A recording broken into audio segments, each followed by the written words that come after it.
Dibuni damchina hai tamani jarawa shal kathang kuno khungsa rangchangni phalnokni bekni rangcha khogoi kharka sikok patika khwaini dike rootni sunatori hotel ganani jewelry phalnogo patiman tiye phalongni bugra sraisrake khokhingdani bosaka phalnok phyogi tuinana thang taniwo kisa jorani bisingkono bini phalnogo habai bego tongma rangchangni beg kamai thangka logino patiman nogo chiri khokke ganagirni phalnokni borok Kanawi gothong phaileka yagulo pati manan tuye koktomar horjake phaisopika police phiyoba khurjane kongka sal kathang ko khursa phalnogo sikok haboi rangcha khogoi tlangpano kebo phano sikokno nukliya জিনিস আসলো এই ব্যাগের ভিতরে কি আসলো? স্বর্ণের জিনিস কত লাখ টাকার জিনিস হইব?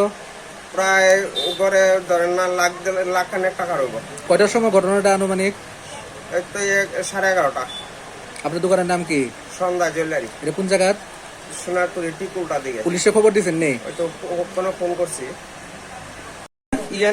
আয়া আমি যখন আয়া বাইকটা দাঁড়া করাইছি, দাঁড়া করার পরে দেখি কেন বমি করে পরে রেখেছে, তাই না কেন দোকানে একজন আছে, তাই না দোকানে দেখো কিতা বমি টুমি করা পরে রেখেছে, এই জায়গাটা পরিষ্কার করো, পরিষ্কার করে দোকানে ঢুকো। তো আমি দোকানের ব্যাগটা তারা দোকানে নিয়ে রাখছি, রাখার পরে আমি জায়গাটা পরিষ্কার টুষ্কার কইরা এরপরে দিয়া জল আইনা সে দইয়া টইয়া এরপরে তারা দোকান থেকে ব্যাগটা আইনা দরজাটা খুলছি, খোলার পরে আমি ব্যাগটা এখানে রাখিয়া ঠাকুরের জল আনতে গেছি, এ ফাঁকে আয়া দেখি নাই।